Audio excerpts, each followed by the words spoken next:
Hello my dearest viewers, আসসালামু আলাইকুম। আমি রাহাতারা ফেরদৌস সবাইকে ওয়েলকাম করছি হৃদয় ফেরদৌস খান চ্যানেলে এবং তার সাথে আরও আমন্ত্রণ করছি আমার চ্যানেলের একটা সহজ এবং নতুন রেসিপি দেখার জন্য।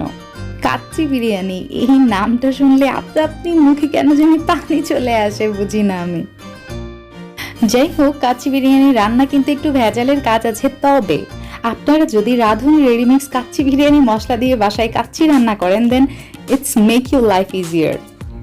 একদম ইজি কয়েকটা স্টেপ ফলো করতে হবে, তাহলে বাসায় তৈরি করতে পারবেন আমার মতো দারুণ স্বাদের restaurant style kacchi biryani. So আর দেরি করবো না, সরাসরি চলে যাচ্ছি আমার রেসিপিতে। আচ্ছা, ফার্স্টেই আমার লাগছে রাঁধুনি রেডিমিক্স কাচ্চি বিরিয়ানি মশলার প্যাকেট। সো এটার দাম পড়েছে আমার 60 টাকা। আমি প্যাকেটটা খুলে নিচ্ছি, দেখি প্যাকেটের ভিতর কি কি মশলা দেওয়া আছে।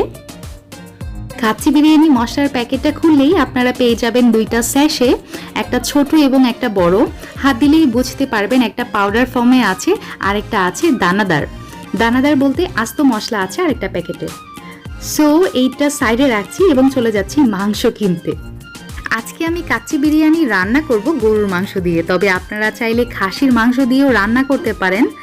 পরিমাণটা কিন্তু সেম থাকবে, মশলার পরিমাণও সেম থাকবে। আমি এখানে 1 কেজি গরুর মাংস আজকে নিব, আপনারা চাইলে 1 কেজি খাসির মাংস ইউজ করতে পারেন।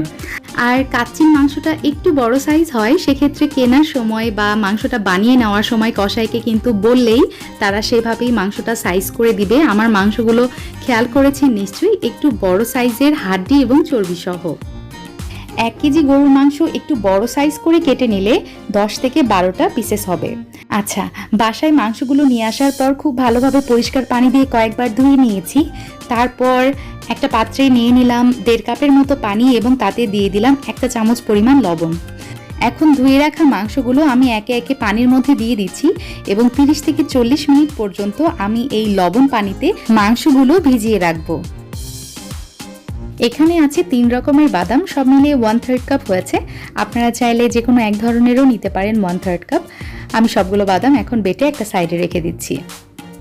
কাচ্চি বিরিয়ানিতে তো আলু মাস্ট, সো আমি কতগুলো আলু নিয়েছি। এখন দিয়ে দিলাম লবণ স্বাদ মতো আর দিয়ে দিলাম সামান্য পরিমাণ জর্দার কালার, দিয়ে খুব ভালোভাবে আলুগুলো মাখিয়ে নিচ্ছি এবং এটা চুলাতে ভেজে নিব। ভেজে নেওয়ার আগে আমি 10 মিনিটের মতো রেস্টে রাখছি, তারপরে চুলাতে ভেজে নিচ্ছি, তাহলে কালার কিন্তু খুব ভালো আসে। অপর পাশে একটা জারে নিয়ে নিয়েছি 1 কাপ পরিমাণ পানি এবং তাতে দিয়ে দিচ্ছি 4 টেবিল চামচ পরিমাণ গুঁড়া দুধ। ব্যাস হয়ে গিয়েছে, একটা চামচের সাহায্যে খুব ভালোভাবে মিলিয়ে নিচ্ছি। এরপরই আমি অ্যাড করে দিব 2 টেবিল চামচ পরিমাণ ঘি। সো ঘিটা দিয়েও খুব ভালোভাবে মিলিয়ে নিয়ে এই মিশ্রণটাও একটা সাইডে রেখে দিচ্ছি। এখন আরেকটা ছোট বাটিতে নিয়ে নিয়েছি 1/4 কাপ পানি এবং তাতে দিয়ে দিলাম 2 টেবিল চামচ পরিমাণ গুঁড়া দুধ। সো গুঁড়া দুধটা খুব ভালোভাবে মিলিয়ে নেওয়ার পর এই পর্যায়ে আমি দিয়ে দিচ্ছি জর্দার কালার, এখানে আছে 1/4 টিস্পুন। খুব ভালোভাবে মিলিয়ে এই মিশ্রণটাও একটা সাইডে রেখে দিচ্ছি। 30 মিনিট মাংসগুলো পানিতে ভিজিয়ে রাখার পর এই অবস্থা দেখতে পাচ্ছেন, মাংস থেকে ব্লাডগুলো বেরিয়ে আসছে। আর এভাবে পানিতে ভিজিয়ে রাখলে, লবণ পানিতে মাংসগুলো ভিজিয়ে রাখলে মাংসগুলো কিন্তু জুসি হবে, ভিতরে খুব ভালোভাবে লবণটা ঢুকে যাবে। আরও আমি 3 থেকে 4 বার মাংসগুলো পরিষ্কার পানি দিয়ে ধুয়ে নিয়ে একদম পানিটা ঝরিয়ে নিয়েছি, তারপর পাতিলে আমি ঢেলে রাখছি। এই পর্যায়ে আমার হাফ কাজ হয়ে গিয়েছে আর এখন আমি মাংসটা ম্যারিনেট করে রাখবো। এই জন্য আমার লাগছে 1 কাপ পরিমাণ পেঁয়াজ বেরেস্তা, তার সাথে দিয়ে দিলাম ওই যে বাদাম বাটা যেটা আমি বেটে রেখেছিলাম সেটা। এই পর্যায়ে দিয়ে দিচ্ছি 1 চা চামচ পরিমাণ চিনি এবং 1 চা চামচ পরিমাণ মরিচের গুঁড়া। দিয়ে দিচ্ছি স্বাদ মতো লবণ, স্বাদ মতো বলতে 1 চা চামচ এখানে আমি ইউজ করেছি। দিয়ে দিচ্ছি 1 টেবিল চামচ পরিমাণ পেঁপে বাটা। আর এইটা আমার বাসায় বানানো টক দই, দেখে নিশ্চয়ই বুঝতেই পারছেন একদম পারফেক্ট টক দই যাকে বলে। সো এখানে আমি ইউজ করছি 1 কাপ পরিমাণ। আর ডেসক্রিপশন বক্সে আমি আমার টক দইয়ের লিঙ্কটা দিয়ে দিব, রেসিপির লিঙ্ক, আপনারা চেক করে নিতে পারেন। ইটস সো ইজি আর একদম পারফেক্ট রেজাল্ট পাবেন আপনারা। যাই হোক, এখন আমি ইউজ করছি সয়া সস, এখানে আমি ইউজ করছি 1 টেবিল চামচ পরিমাণ। ডার্ক সয়া সস ইউজ করার ট্রাই করবেন। আর এখানে দিয়ে দিলাম 1 টেবিল চামচ পরিমাণ হট টমেটো সস, এটা কিন্তু বিয়ে বাড়ির ফ্লেভার নিয়ে আসবে। তার সাথে সাথে এখানে অ্যাড করে দিচ্ছি 2 টেবিল চামচ পরিমাণ ঘি। ঘিটাও কিন্তু হেল্প করবে বিয়েবাড়ির ফ্লেভার নিয়ে আসার জন্য। আর এই পর্যায়ে দিয়ে দিচ্ছি 1/4 কাপ পরিমাণ পেঁয়াজ বেরেস্তা ভাজার তেল। এটা কিন্তু খুব সুন্দর একটা ফ্লেভার ক্যারি করে। আর তার সাথে আদা এবং রসুন বাটাও অ্যাড করছি, এটা কিন্তু অপশনাল, আপনারা চাইলে দিতে পারেন নাও দিতে পারেন। সবচেয়ে ইম্পর্টেন্ট ইনগ্রিডিয়েন্টস সেটা হচ্ছে রাঁধুনি রেডিমিক্স মশলার কাচ্চি রেডিমিক্স মশলা, যেটা সম্পূর্ণ প্যাকেট আমি মাংসের মধ্যে দিয়ে দিচ্ছি। এখন হাতের সাহায্যে খুব ভালোভাবে মাংসের সাথে এই সম্পূর্ণ মশলাটা মাখিয়ে নিতে হবে।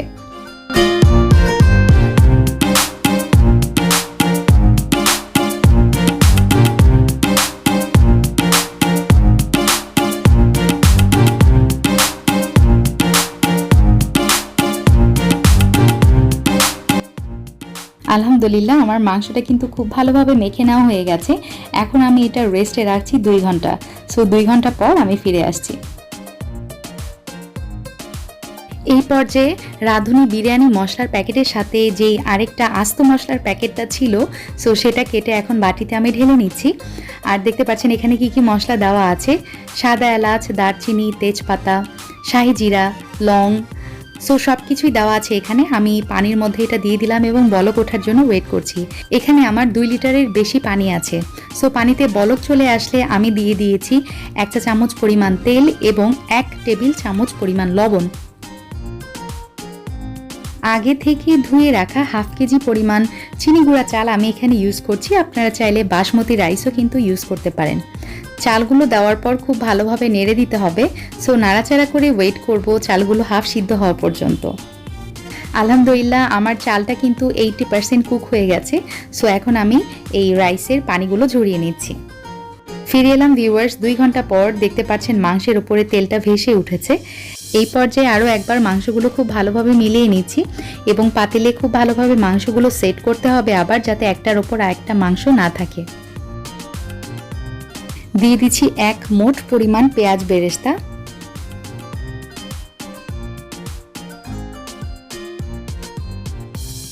ভেজে রাখা আলুগুলো মাংসের উপরই সাজিয়ে দেওয়ার চেষ্টা করবেন। অনেকে আছে পোলাওয়ের ওপর আলুগুলো সাজিয়ে দেয়, সেক্ষেত্রে আলুগুলো কিন্তু তেমন সিদ্ধ হয় না। কয়েকটা কাঁচামরিচ ওপর দিয়ে ছড়িয়ে দিচ্ছি জাস্ট ফর ফ্লেভার। দিয়ে দিচ্ছি কয়েকটা আলু বুখারা। এই পর্যায়ে মাওয়া ইউজ করা সবচেয়ে ভালো, তবে হাতের কাছে গুঁড়া দুধ থাকলে সেটাও ইউজ করতে পারেন।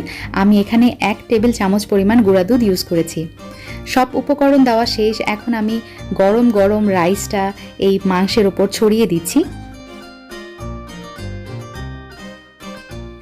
রাইসটা মাংসের ওপর ছড়িয়ে দেওয়ার সময় কোনোভাবেই কিন্তু রাইসটা চেপে চেপে বসানো যাবে না, জাস্ট আলতো হাতে একটু ওপরে সমান করে দিলাম।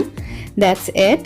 এখন আমি দিয়ে দিচ্ছি ওই যে দুধের মিক্সটা, যার সাথে আমি ঘি মিলিয়ে রেখেছিলাম। 1 কাপ পরিমাণ এখানে দুধের মিক্সটা আছে।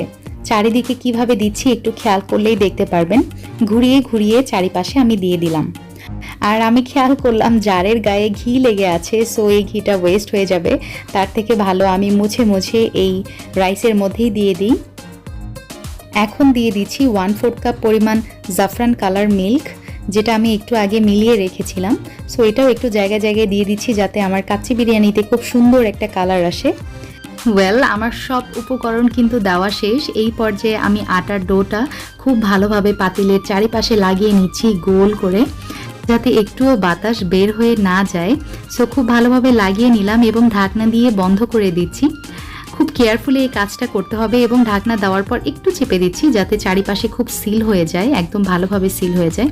আবারও আমি আটাটা দিয়ে ঢাকনাটা কভার করে নিলাম। আর যে অংশটা ফাঁকা আছে সেখানে আরেকটু আটা দিয়ে বন্ধ করে দিলাম। কাচ্চি বিরিয়ানি জাল করব একদম চুলার হাই হিটে 5 মিনিট। 5 মিনিট পর একটা তাওয়া দিয়ে দিচ্ছি চুলার ওপর এবং তার ওপর আমি আমার পাতিলটা বসিয়ে দিলাম, কাচ্চি বিরিয়ানির পাতিল। এবং এই পর্যায়ে জালটা একদম চুলার লো ফ্লেমে থাকবে, একদম। আর আপনারা কাচ্চি বিরিয়ানি রান্নার সময় অবশ্যই মোটা তলযুক্ত পাতিল ইউজ করার চেষ্টা করবেন। ফিরছি 1.5 ঘন্টা পর।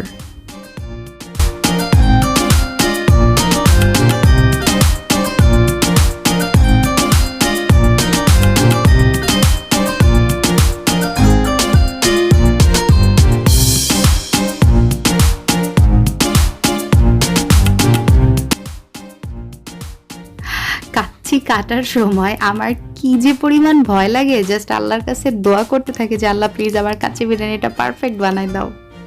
আপনাদেরও কি এমন হয়? যদি হয় আমাকে কমেন্ট বক্সে জানাইতে পারেন যে আমার সাথে আপনাদের কার কার মিল আছে।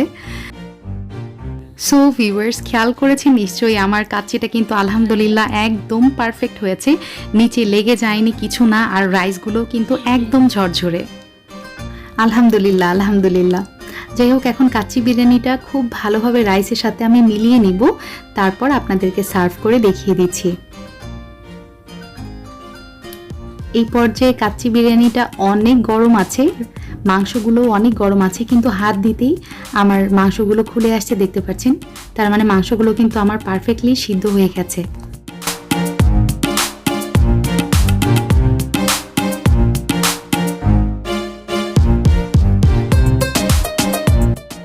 So here you go, best kacchi biryani ever. খুবই মজা হয়েছিল খেতে। আপনারা চাইলে এই ঈদে বাসায় ট্রাই করতে পারেন, it's too easy to make. আর আপনারা সবাই জানেন হৃদয় ফেরদৌস খান চ্যানেল মানেই ইজি রেসিপি আর ট্রাস্টেবল একটা জায়গা যেখানে আপনারা চোখ বুঝিয়ে বিশ্বাস করতে পারেন। সো আবার দেখা হবে আপনাদের সাথে নতুন কোনো রেসিপি নিয়ে। সেই পর্যন্ত সবাই ভালো থাকবেন। আল্লাহ হাফেজ, আসসালামু আলাইকুম।